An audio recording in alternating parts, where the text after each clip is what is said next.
Does RLUSD kill the need for financial institutions to use and interact with XRP? In this video, that's exactly what we're going to be talking about, because with the boom in stablecoins coming into the cryptocurrency industry, a lot of people are wondering, did Ripple just pivot from XRP to RLUSD? In this video, that's exactly what we're going to be talking about, because there are some very important things that many people are completely missing, and one of them is XRP no longer being a payments token.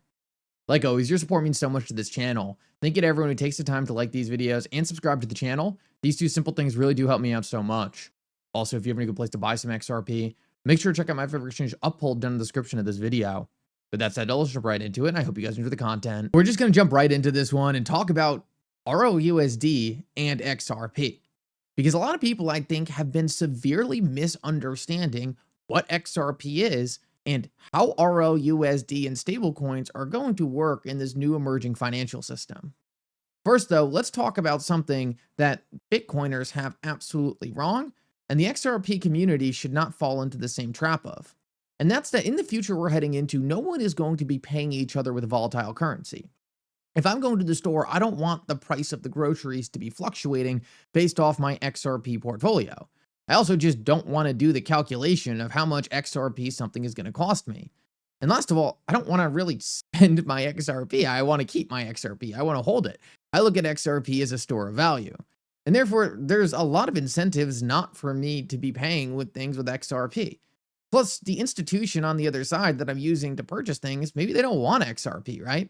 The vast majority of people just want to be paid in a stable currency. They want something with no volatility.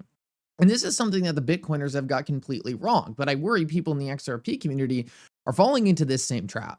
No one is going to be paying each other with a volatile currency. It doesn't make any sense. It's never been how business has been conducted, and I don't see that changing anytime soon.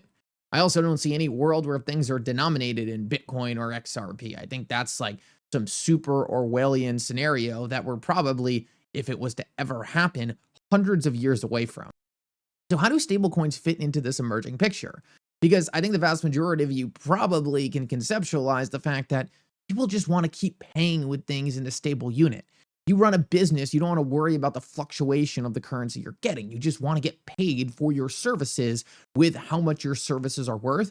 You don't want that to change 10 minutes after the payment happens. You just need to get paid for what you're looking to do.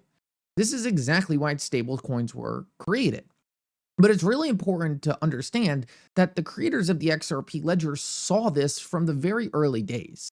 The XRP ledger was the first blockchain created with the capability of tokenizing assets. This is not some new concept. Brad Garlinghouse famously had the quote that governments would rather roll out their tanks before giving away control of a sovereign currency. Brad Garlinghouse and many people at the Ripple team understood in the very early days we're not going to see fiat currency going away. This is one of the big mistakes made by Bitcoin. People in the Bitcoin community figured that everyone was just going to be paying each other with Bitcoin. But not only is that impossible because the lack of efficiency on the Bitcoin blockchain, but it's just completely out of how humans interact with one another and how the real world works. People don't want to be paying each other with Bitcoin. People don't want to receive Bitcoin if they don't want it. They want to pay each other in stable coins. They want to pay each other with something that they don't think is going to be appreciating 5 days after they make the transaction. Why would I pay someone with XRP or Bitcoin if I think it's going to be worth a lot more in a year from now? I'd rather just pay someone with the worthless dollars I have. It's easier for both of us, and I don't have to worry about the investment thesis of that particular cryptocurrency. I'm holding that for asset appreciation, not to go pay for some Subway. So this is one of the biggest things people need to understand. Not only has this been kind of a poor way of thinking for a lot of people in crypto to think people are going to be paying each other with these volatile cryptocurrencies, but it's not like it's some pivot from Ripple either. They always knew this was the way the world was going to work. They always knew that fiat currencies were going away, and they always knew that all financial institutions, whether it is a bank or whether it's just a normal company looking to receive a transaction, none of them are going to be interacting with a volatile currency. That's why they created the opportunity to tokenize assets on the XRP ledger from the very early days.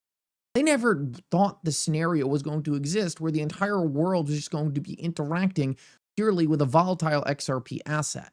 But they did know that this entire new system was going to need liquidity. When you tokenize all these different stablecoins, dollars, euros, yen, stocks, bonds, right? All these different forms of value that aren't going away, there needs to be liquidity interconnecting them. That is where XRP plays its role. Now, if I go to the store and say I want to pay with a volatile currency, maybe I want to pay with my Tesla stock, or maybe I want to pay with a Japanese yen, right? Doesn't matter. I don't have to think about what the receiver wants to take. They just pick what they want to accept as a form of value. So I want to pay with my Tesla stock. They want to receive US dollars. And all you need is something in the middle bridging that liquidity. And that is where XRP comes into play. It's not so much the transactional payment tool. That's the stablecoin, or that's whatever I want to pay with. But what's the liquidity in the middle to make that transaction happen? This is where XRP sits in the grand scheme of things. And it's not some pivot by Ripple to position XRP in this place. It's always been the goal of the XRP ledger. That has always been how XRP has been positioned. Not only did they make these different forms of fiat dollars tokenizable on the XRP ledger since its inception, but go listen to the very early quotes from David Schwartz talking about what he thinks his grand vision for XRP is.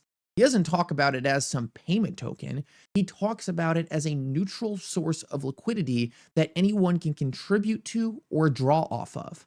This is not this world where everyone's paying each other in a volatile currency. No, that is a volatile source of liquidity that can scale infinitely to handle whatever kind of transactional volume is required from the different payment mediums. That means if I have a bunch of US dollars in my bank account and I need to pay someone and something else, I don't have to think about it, right? I pick what I want to pay with, they pick what they want to receive, and XRP is the neutral bridge liquidity in that transaction. That's what XRP really is. It's a liquidity token that's decentralized and native to the XRP ledger. These are very important concepts to understand, and it's massively more bullish than anything being a payments token. If I just go pay with XRP, then there's buy volume and sell volume and it cancels out, nothing happens.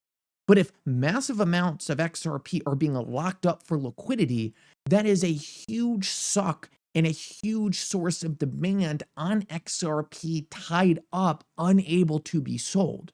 That is the master vision for XRP.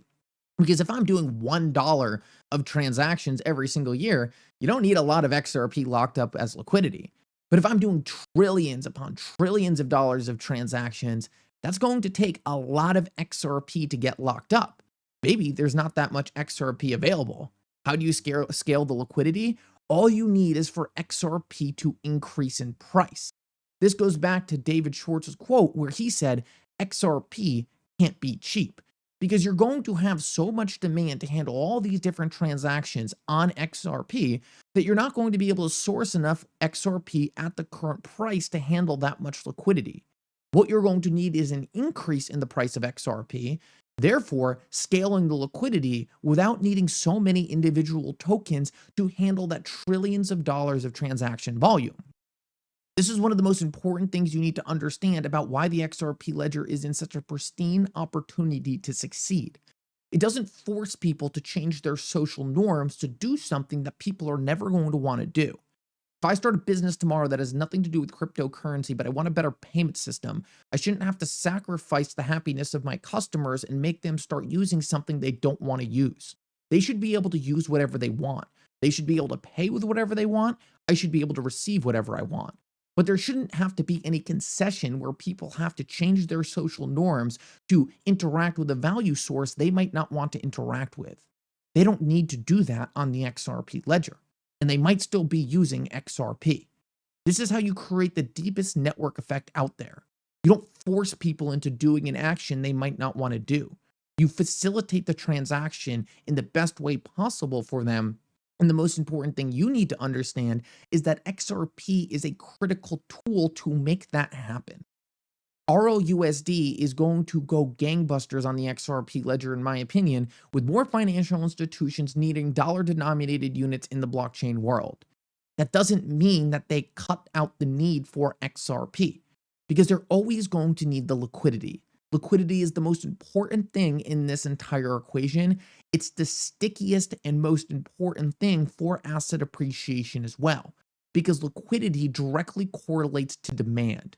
There's no buy and sell side. It's tied up, it's locked up, it's being used, and creates a reason for XRP to scale to a higher price as the liquidity demands of the ledger increase. These are critical concepts, and it's a big change of thinking for people in the XRP community. Ripple used XRP as a payments token in the very early days just to demonstrate the power of blockchain technology, before these tokenized assets were really taking off, before we had these stablecoins in play. But if you go back to the earliest vision of what Ripple wanted to do with the XRP ledger, it could not be more obvious that XRP is not a payments token. It's a liquidity token for payments on decentralized rails to create a financial system that people are actually going to want to use. Thank you so much for coming. I hope you enjoyed this update. And for now, Mickle out.